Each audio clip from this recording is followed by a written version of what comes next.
नमस्कार, बरवाला रिपोर्टर में आप सभी का स्वागत है। आज हम पहुंचे हैं बरवाला में, जिला हिसार के कस्बा बरवाला में। बरवाला में हम आज आपकी मुलाकात करवाने जा रहे हैं ऑल इंडिया इंदिरा गांधी किसान मजदूर कांग्रेस के राष्ट्रीय सचिव मुकेश गर्ग जी से। मुकेश गर्ग जी की जितनी तारीफ की जाए उतनी ही कम है। बहुत ही उच्च विचारों के व्यक्ति हैं, धनी बातों के धनी व्यक्ति हैं और बिल्कुल सादा जीवन अपना बिता रहे हैं मुकेश गर्ग जी, बरवाला निवासी। तो अभी आपकी मुलाकात करवाते हैं मुकेश गर्ग जी, बरवाला निवासी। मुकेश जी, आपका बरवाला रिपोर्टर में बहुत बहुत स्वागत है। प्रदीप सोनी जी, आपका भी स्वागत है। मुकेश जी, हम आपसे कुछ बातें साझा करना चाहेंगे। आप बरवाला के बहुत पुराने कांग्रेसी कार्यकर्ता हैं और लोग तो ये कहते हैं कि आप नेता हैं। हम नेता रहिए कार्यकर्ता के रूप में आपसे बात करेंगे कि मुकेश जी, कांग्रेस कमेटी ने आपको बहुत बड़ी जिम्मेवारी दी है और आप ये बताएं कि आपको ये जिम्मेवारी मिली, आप किस तरह निभा पाएंगे? सोनी जी, ऐसा है, मैं आज से 14-15 साल पहले मैंने युवा कांग्रेस के सदस्य के रूप में अपनी राजनीतिक जीवन की शुरुआत की थी। उसके बाद मैं कार्यकर्ता गया युवा कांग्रेस के अंदर। फिर मेरे को 3 साल के लिए युवा कांग्रेस में जिला प्रेस प्रवक्ता हिसार की जिम्मेवारी मिली। उसके बाद हुड्डा जी की सरकार आई, कांग्रेस की सरकार आई हरियाणा प्रदेश के अंदर। तो मेरे को फूलचंद बुलाड़ा जी ने जिला सचिव ग्रामीण कांग्रेस कमेटी जो मेन हमारी जनरल बॉडी उसके अंदर मेरे को सेक्रेटरी नियुक्त किया। और मेरे को हुड्डा जी ने समय मेरे को ग्रीवेंसेस कमेटी डिस्ट्रिक्ट हिसार का मेंबर बनाया। उसके बाद मैं तंवर जी के साथ जुड़ गया जब हमारे वो प्रदेश अध्यक्ष बने। 6 साल उनके साथ काम किया और उनके साथ मैंने साइकिल भी चलाई और उन्होंने मेरे को हरियाणा प्रदेश कांग्रेस कमेटी के अंदर महासचिव की जिम्मेवारी दी। अब मैं हमारी शैलजा जी नई अध्यक्ष बनी है और उनके नेतृत्व में हमारे जो इंदिरा गांधी किसान मजदूर कांग्रेस के जो राष्ट्रीय नेता है, राष्ट्रीय अध्यक्ष है, जो हरियाणा के नरवाना से सज्जन बड़गुज्जर जी, मेरे को राष्ट्रीय सचिव नियुक्त किया। जी, हम जानना चाहेंगे कि कांग्रेस पार्टी आज अलग अलग गुटों में बटी हुई है। आपका इस गुटबाजी के बारे में क्या ख्याल है? आप किस गुट से संबंध रखते हैं?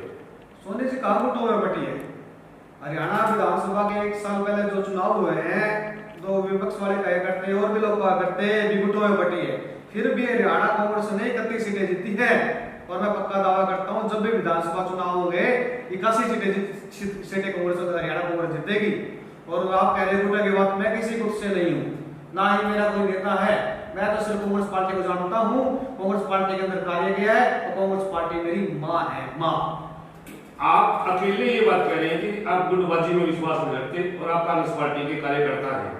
बाकी अनेक कार्यकर्ता भी अपने अपने गुट के नेताओं की हाजिरी लगाते हैं, आप बताइए इस बारे में। देखिए, जो नेताओं की हाजिरी लगाते हैं उनकी अपनी सोच है, लेकिन जो कांग्रेस पार्टी के लिए कार्य करते हैं उनके दिल के अंदर कांग्रेस है। वो कांग्रेस को मानते हैं, वो कांग्रेस के लिए कार्य करते हैं, वही आगे बढ़ते हैं। किसी हम आपसे जानना चाहते हैं कि बरवाला हल्का के पुराने गांव थे प्रभुवाला के, उस समय चौधरी दलबीर सिंह वहाँ के पुराने निवासी हैं और उनकी बेटी कुमारी शैलजा जी, जिनको भी हम बहन शैलजा जी बोलते हैं, उनके प्रति आपकी क्या आस्था? आप एक कांग्रेसी हैं। देखिए, जो हमारी प्रदेशाध्यक्ष शैलजा जी हमारी बड़ी बहन जी है और केंद्र में भी वो उनका बहुत बड़ा मान सम्मान है। 3 बार केंद्र में वो मंत्री रही है और हमारी जो राष्ट्रीय जो हमारी अध्यक्ष है श्रीमती सोनिया गांधी जी और राहुल गांधी जी, उनके बहुत करीब है। उनके पिताजी भी केंद्र के अंदर मंत्री रहे हैं और चौधरी दलबीर सिंह जी के नाम से जो फेमस है। और मैं एक बात और मैं सोनी जी कहना चाहता हूँ, उनके पिताजी चौधरी दलबीर सिंह जी जो शुरू में जो प्रारंभिक उनकी शिक्षा हुई है वो बरवाड़ा के अंदर ही पढ़ के गए हैं। बहुत से उनके मतलब बचपन के जो यार दोस्त हैं वो बरवाड़ा से ही रहे हैं। इसी अभी कुछ ही समय बाद बड़ौदा का उपचुनाव होना है, वहां पर कांग्रेस की स्थिति क्या रहेगी? आप अपनी राय बताएं। सोनी जी, नवंबर के अंदर बड़ौदा का उपचुनाव होना है। मैं कहना चाहता हूँ, बड़ौदा के अंदर एक तरफा कांग्रेस पार्टी है। जब बड़ौदा का चुनाव होगा, प्रदेशाध्यक्ष के नाते शैलजा जी और हमारे विपक्ष के नेता के नाते हुड्डा जी और हमारे कुलदीप बिश्नोई जी, प्रदीप सुरजेवाला जी, सभी मिलकर वहां पर प्रचार करेंगे और एक तरफा कांग्रेस को जीत दिलाएंगे। और मैं एक बात और कहना चाहता हूँ, जो बड़ौदा है रोहतक से है और वह हमारे हुड्डा जी का गृह क्षेत्र है, हुड्डा जी का जादू भी वहाँ पे बहुत कामयाब होगा और लाखों वोटों से वहाँ का कैंडिडेट हमारा जीतेगा। आप इतने दावे के साथ कैसे कह सकते हैं? मैं इसलिए कह सकता हूँ क्योंकि अभी पीछे ही कुछ हमारे जो सरकार के जो भाजपा सरकार के मंत्री वहां पे गए हैं और वहाँ जनता को बहकाने का प्रयास किया है। एक जनता ने उनको धुतकार दिया, वहां पे तो सिर्फ कांग्रेस कांग्रेस कांग्रेस कांग्रेस कांग्रेस। नहीं, आप ये बात एक कांग्रेसी कार्यकर्ता होने के नाते कह रहे हैं या जनता की आवाज के हिसाब से कह रहे हैं? मैं कांग्रेसी कार्यकर्ता होने के नाते नहीं कहता, जो मतलब आगे स्थिति है उसके अनुसार कह रहा हूँ। मैं इतना भी सोनी जी दावा करता हूँ, अब किसी कारणवश अगर कांग्रेस बड़ौदा के चुनाव में कमजोर रह जाती है कि हमारा कैंडिडेट नहीं जीतता है, पूरी हरियाणा की कांग्रेस की जिम्मेवारी लेता हुआ 15 साल की अपनी जो राजनीति के छोड़ करके सबसे पहले मैं इस्तीफा देने के लिए मैं क्या। आप अगर बड़ौदा चुनाव में कांग्रेस हारती है, आप इस्तीफा देंगे? बड़ौदा चुनाव में कुछ कमी रहती है, पहला नंबर तो वहां पे आने नहीं गया हमारा कैंडिडेट जो कांग्रेस का है। कांग्रेस जीतेगी, फिर भी अगर कुछ कमी पेशी रह जाती है तो उसकी जिम्मेवारी लेते हुए मैं अपना राष्ट्रीय पद से सबसे पहले हरियाणा के अंदर इस्तीफा देने के लिए तैयार। कुछ दिन पहले किसानों पर लाठीचार्ज हुआ था, उसके बारे में आपकी व्यक्तिगत क्या राय है? देखिए सोनी जी, ऐसा है जो किसान है, मजदूर है, वो हमारे देश के लिए बहुत ही महत्वपूर्ण है। इस हरियाणा के अंदर जो किसानों के ऊपर लाठीचार्ज हुआ है, मैं उसकी निंदा भी करता हूँ। ऐसा नहीं है कि हमारे जो पहले कांग्रेस सरकार रही है उसमें आंदोलन ना हो, प्रदर्शन ना हो, उसके अंदर आंदोलन भी हुआ है, प्रदर्शन भी हुआ है। लेकिन कांग्रेस पार्टी के जो मुख्यमंत्री है भूपेंद्र सिंह हुड्डा जी, उन्होंने किसानों को अपने निवास पे बुला करके उनसे बातचीत की है और बातचीत से उन समस्या का हल किया है। और मैं तो ये कहता हूँ दुष्यंत चौटाला जी जो आज मुख्यमंत्री है, तो सबसे पहले उप मुख्यमंत्री है, जो सबसे पहले कहते थे मैं किसान हितैषी हूँ, आज वो कहाँ गए? आज वो कहाँ पे खड़े जो सबसे पहले ट्रैक्टर चलाते थे, ये है वो है, मैं किसान का बेटा हूँ, मैं ये हूँ। सबसे पहले दुष्यंत चौटाला को इसके बारे में सोचना चाहिए। जब किसानों पर लाठीचार्ज हुआ था उस समय एक वीडियो वायरल हो रही है, बार बार फोटो भी अखबारों में आ रहे हैं, मुल्कों में भी आ रहे हैं कि एक बिना वर्दी के व्यक्ति हेलमेट पहने हुए किसानों पर अत्याचार कर रहा है, बार बार लाठीचार्ज कर रहा है। वो कौन है, उसके बारे में आपकी क्या राय है, क्या आप बताएं? सोनी जी, मैंने भी समाचार पत्रों से और आपके माध्यम से और मीडिया के माध्यम से देखा है, वो जो भी व्यक्ति है लाठीचार्ज किसानों के ऊपर कर रहा है वो एकदम गलत है। हरियाणा सरकार को चाहिए कि इसकी उच्च स्तरीय जांच होनी चाहिए और जो भी वो दोषी हो उसके ऊपर कार्रवाई होनी चाहिए। मुकेश जी, आप कांग्रेस पार्टी के बहुत ही पुराने और सक्रिय कार्यकर्ता हैं, कांग्रेस पार्टी के हर कार्यक्रम में आप शिरकत भी करते हैं। मैं आपसे जानना चाहूंगा कि आप कांग्रेस पार्टी में अपना नेता किसको मानते हैं? सोनी जी, मैंने पहले भी कहा है, मैंने 14-15 साल पहले युवा कांग्रेस के एक सदस्य से अपनी राजनीतिक जीवन की शुरुआत की थी और युवा कांग्रेस के एक सदस्य से मैं राष्ट्रीय सचिव तक यहाँ तक पहुंचा हूँ। ये किसी नेता ने मेरे को नहीं बचाया, ये सिर्फ कांग्रेस पार्टी है जो मेरे को बचाया है।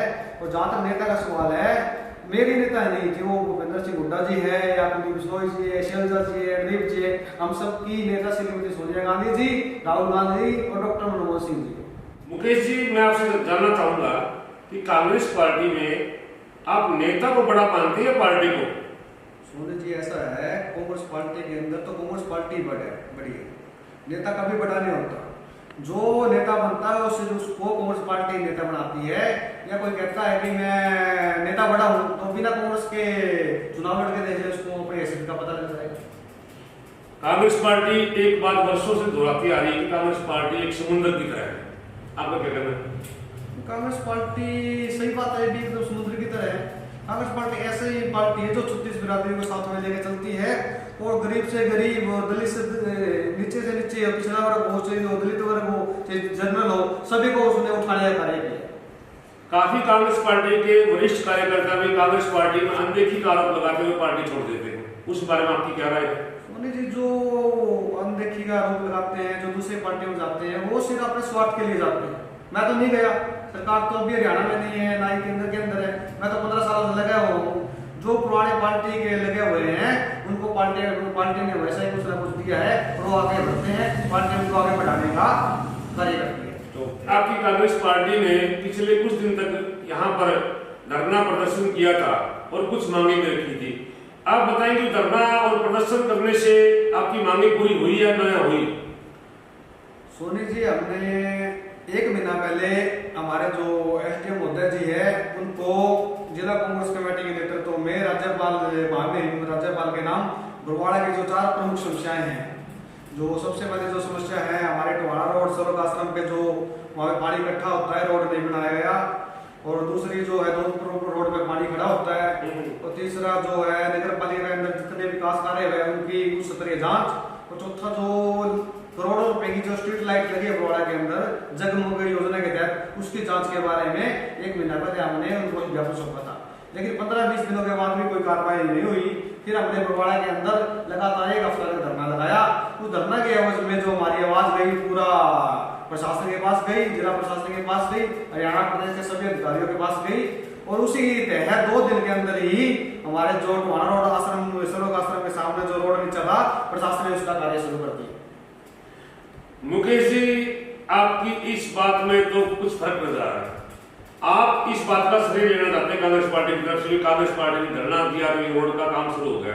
ये रोड पिछले काफी समय से खराब था, बहुत ही पार्टियों ने आपकी तरह आवाज उठाई, यहाँ के सामाजिक लोगों ने भी आवाज उठाई, यहाँ तक कि मीडिया ने भी जी भर के इसके बारे में आवाज उठाई। लेकिन जब पता लगा कि ये रोड जब बन रहा है तो ये रोड सिर्फ संबंधित विभाग अपनी मर्जी से बना रहा है, ना कि किसी कांग्रेस पार्टी के कहने से, ना कि बरवाला की किसी विशेष संस्था के कहने से, और ना कि किसी व्यक्ति विशेष के कहने से। इस बारे में आपका क्या कहना है? सोनी जी, मैं ये नहीं कहता कि ये रोड कांग्रेस पार्टी ने बनाया है या हमने बनाया है। हमने कम से कम एक हमने एसडीएम साहब को ज्ञापन भी सौंपा है, और 1 हफ्ता तक हमने धरना प्रदर्शन भी किया है। यहाँ तक कि हमने सरकार की शव यात्रा निकाल के पुतला तक फूकने का काम किया है। जो संस्था या व्यक्ति कहता है भी ये हमने बनाया है, वो कुछ कार्रवाई तो दिखाए। उन्होंने क्या कार्रवाई की है? उन्होंने कुछ भी कार्रवाई नहीं की। वो खाली बरवाड़ा की जो मीडिया है उसको भी गुमराह करने का कार्य करने लग रहे हैं। और जो संस्था या व्यक्ति कहते हैं हमने ये किया, जो अखबार के माध्यम से, मीडिया के माध्यम से, वो केवल वार्ड लेवल के या छोटे भैया भी नेता है, वार्ड लेवल के, गली लेवल के। उनकी औकात जो पता लग गई जब हमारे ये बीएनआर के जो अधिकारी है उन्हें खुद बताया है कि कोई संस्था, किसी संस्था का इसमें कोई भागीदारी नहीं है, जो कुछ बना रही है पीडब्ल्यूडी और बीएनआर बनाने लग रही है। मुकेश जी, आपसे एक बात और जानना चाहेंगे कि अभी आने वाले समय में बरवाला में भी नगर पालिका के चुनाव होने हैं, चेयरमैन के, और मुझे जहां तक जानकारी मिलेगी आप भी चेयरमैन के चुनाव के प्रति अपनी इच्छा जाहिर कर रहे हैं। आपकी क्या राय है? सोनी जी, सबसे पहले तो मैं कहना चाहूंगा कि जो कांग्रेस पार्टी जो निर्णय लेगी वो सर्वमान्य होगा। मैं कांग्रेस पार्टी से 15 साल से बंधा हूँ कि चेयरमैन का चुनाव हो, जो एमएलए का चुनाव हो, कोई भी चुनाव हो, कांग्रेस पार्टी जो निर्देश देगी सबसे पहले मैं उसको फॉलो करूंगा, उसको मानूंगा। उसके बाद हम देखेंगे कि क्या रहता है, बरवाड़ा की जनता क्या कहती है, फिर उसके अनुसार विचार करेंगे। नहीं मुकेश जी, यहाँ भी आप थोड़ी सी गुचकी मार के आपकी मन की इच्छा में बताएंगे। अगर कांग्रेस पार्टी निर्देश दे ना दे वो तो अलग बात है। कांग्रेस पार्टी एक समुद्र है, आपने कहा था, और समुद्र में पता नहीं कितने कितने लोग होते हैं, और किसी को भी आदेश दे सकती है। आपके मन में भी इच्छा है कि बरवाला में चुनाव होंगे तो आप भी लड़े, क्योंकि आप भी बरवाला के निवासी है। तो आप उस बारे में बताएं कि क्या आपकी इच्छा कितनी है कायम? नहीं, ऐसा सोने से ये बरवाड़ा शहर का इलेक्शन है। मैं अगर बरवाड़ा की जनता जो फैसला करेगी लास्ट टाइम में वो मेरे को मंजूर होगा, लेकिन अभी तो चुनाव बहुत दूर है, अभी तो 8-9 महीने पड़े हैं, बहुत लंबा समय है। जैसा बरवाड़ा की जनता चाहेगी वैसा आपको मानना पड़ेगा। मुकेश जी, मान ले कि आप चुनाव लड़ेंगे और आप चुनाव जीत भी जाए, तो बरवाला के लिए आपका क्या कार्य रहेगा प्राथमिक तौर पर? सोनी जी, अगर बरवाड़ा की जनता मेरे को कहीं ना कहीं चेयरमैन बनाती है तो सबसे पहले जो बरवाड़ा का मेन मुद्दा है, बरवाड़ा की सारी जनता जानती है, वो है करप्शन। और वो करप्शन है नगर पालिका के अंदर। और मैं पिछले 12-13 सालों से नगर पालिका के अंदर जा रहा हूँ, और मेरे को पता है अगर करप्शन खत्म होता नगर पालिका के अंदर तो बरवाड़ा के हालात पहले से बहुत बढ़िया होंगे, बहुत बेहतर होंगे। मुकेश जी, बरवाला में जजपा और भाजपा का दोनों का ही मिला जुला एक विधायक है जोगीराम श्याल। वास्तव में जोगीराम श्याल जी बहुत अच्छे विधायक हैं और अच्छा कार्य करवा भी रहे हैं, बरवाला के विकास के लिए बड़ी कोशिश भी कर रहे हैं। आपकी क्या राय है कांग्रेसी होने के नाते या बरवाला शहर के निवासी होने के नाते कि जोगीराम श्याल जो विधायक हैं उनके बारे में आपकी क्या प्रतिक्रिया है? सोनी जी, ऐसा है, मैं श्याल साहब को व्यक्तिगत रूप से भी 10-12 सालों से जानता हूँ। बहुत बढ़िया आदमी है, संघर्षशील आदमी है, और पहले भी उन्होंने 2 चुनाव लड़ा है और तीसरा चुनाव में इन्होंने जीत दर्ज की है। लेकिन मैं एक बात जरूर कहना चाहूंगा, जो हरियाणा के अंदर जो सरकार है वो भाजपा की सरकार है, ना कि जजपा। जजपा तो खाली एक टिप्पणी का कार्य करने लग रही है, और ज्यादातर जो महत्वपूर्ण जो विभाग है, हेल्थ विभाग है या अपने नगर ये म्यूनिसिपल कमेटी नगर पालिका वाला विभाग है, होम मिनिस्ट्री है, वो ज्यादातर भाजपा के पास है। जो जज्बा के एमएलए है वो बेचारे मजबूर है, लाचार है, उनकी चलती नहीं। तो जहाँ तक ज्योतिराम जी का सवाल है, मैं पूछना चाहता हूँ विधायक जी से, विधायक जी जो आप चुनाव, जब आपने चुनाव लड़ाया तो बहुत से कार्यकर्ता जज्बा के आपके साथ में थे, बहुत से ने आपके मतलब प्रचार किया, वो तो एक भी नहीं है। जो आपको जिन्होंने एमएलए बनाया वो तो अब सब दूर हट गए, तो कुछ लोग जो भारी लोग हैं वो आपके साथ घूमने लग रहे हैं, काम कैसे होंगे? और जो विधायक जी एक बात और कहना चाहता हूँ, विधायक का जो कार्य होता है वो खाली बजट बनाने का होता है और बजट लाने का होता है कि ग्रांट लेके आए वो हरियाणा सरकार से लगाए, ना कि विधायक का कार्य नहीं होता वो सड़क रुकवा दी, ये कर दिया, भागा पानी ये वहाँ निकाल दिया या कर दिया। नीयत और नीति विधायक जी की बढ़िया है, वो भी चाहते हैं कि बरवाला का विकास हो, तो कांग्रेस पार्टी के हम कार्यकर्ता होने के नाते हम भी चाहते हैं। हमारे जो पीछे 4 मांगे थी, खुद विधायक जी ने चारों मांगों का समर्थन किया था, और विधायक जी ने ये भी कहा था कि कांग्रेस के जो 4 मांगे हैं वो एकदम जायज है, जो कांग्रेस वाले आवाज उठाने लग रहे हैं मैं भी उन मांगों को पूरा करने का प्रयत्न करूंगा। मुकेश जी, कहीं आपको ये नहीं लगता कि जो अपने विधायक हैं ज्योतिराम शाह जी, वो बरवाला के विकास और हित के लिए कार्य कर रहे हैं, न कि अपने हित के लिए? नहीं, देखो उनको बने हुए 10 महीने हो गए और जिसमें 6 महीने का कोरोना का पीरियड भी रहा है। मैं ये नहीं कहता हूँ अपने हित के लिए, वो तो पहले से ही मतलब एकदम पोजीशन उनकी बढ़िया है, पारिवारिक सिस्टम भी उनका बढ़िया है। अभी 10 महीने हुए, आने वाले समय में आगे पता चलेगा भी उनका क्या क्या सिस्टम है, कैसे वो कार्य करते हैं। अगर वो बढ़िया कार्य करते हैं, बरवाला का विकास का कार्य करते हैं, तो हम 24 घंटे अवेलेबल है, जहाँ भी है उनको हमारी जरूरत पड़ेगी हम जब भी उनके पास चले जाएंगे।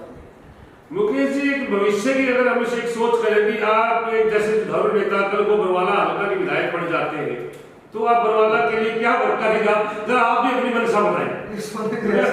ऐसा है, अभी तो देखो विधानसभा का चुनाव बहुत दूर है, तो पहले भी मैंने बताया है कि मैं पिछले 15 सालों से कांग्रेस पार्टी से जुड़ा हूँ, और कांग्रेस पार्टी है जो युवा कांग्रेस के एक मेंबर से मेरे को लेकर के आज राष्ट्रीय स्तर पे मेरे को पहचान मिली है। अगर कांग्रेस पार्टी का निर्देश होगा तो एमएलए का एमपी का चुनाव भी लड़ लेंगे, नहीं लड़ेंगे कांग्रेस पार्टी के बैनर के तले और कांग्रेस पार्टी के अंदर लड़ेंगे। नहीं, ये बात आपकी बिल्कुल तकिया कलाम है, आपने रटी रटाई भाषा बोली है। मैं आपसे व्यक्तिगत बोल रहा हूँ कि आप एक कांग्रेसी कार्यकर्ता, बरवाला शहर के निवासी, कि आपके मन में बहुत जज्बा है। एक अगर भगवान आपकी मेहरबानी आपके ऊपर कर दे, आपको टिकट मिल जाए किसी पार्टी की और आप चुनाव लड़कर एमएलए भी बन जाए बरवाला के, तो आप बरवाला का क्या नक्शा बदल देंगे? आप अपनी बताएं ना। ये सोनी जी, आपने कहा कि किसी पार्टी से टिकट मिल जाए, कांग्रेस पार्टी से तो चाहिए मेरे को, और पार्टी वाले कुछ भी दे, कुछ भी बनाए, मैं एकदम भाग नहीं जाऊंगा। मैं तो जीव भी कांग्रेस पार्टी के अंदर का, उभर भी कांग्रेस पार्टी के अंदर का। मैं इतना कहता हूँ, अगर मैं जब मेरी मृत्यु हो तो कांग्रेस पार्टी का झंडा के अंदर ही मेरे शव को दफन किया जाए। चलो, आपकी बात को बड़े कर देते हैं। कांग्रेस पार्टी आपको टिकट दे दे बरवाला हल्का के लिए और आप विधायक बन भी जाए, तो आप बरवाला में किस तरह धूम मचाएंगे? ऐसा रिकॉर्ड कैसे तोड़ेंगे? तो सोनी जी, मैं कह ना आपको पहले भी कहा है कि 15 साल हो गए मेरे को यहाँ पे फील्ड में कार्य करते हुए। मैं बहुत कुछ जानता हूँ बरवाला हल्के के बारे में, क्या कहाँ क्या समस्याएं हैं, कहाँ बरवाला के अंदर समस्याएं हैं, जो हमारे 38 गाँव हैं उसके अंदर क्या समस्याएं हैं। अगर कांग्रेस पार्टी का भी मौका देगी तो जरूर विकास का करेगा। धन्यवाद। तो ये थे हमारे साथ आज बरवाला रिपोर्टर के साथ विशेष मुलाकात में बरवाला जिला हिसार हरियाणा के प्रमुख कांग्रेसी कार्यकर्ता श्रीमान मुकेश गर्ग जी। धन्यवाद। कैमरामैन सतपाल दिल्ली स्टूडियो के साथ में कुलदीप सोनी, बरवाला की।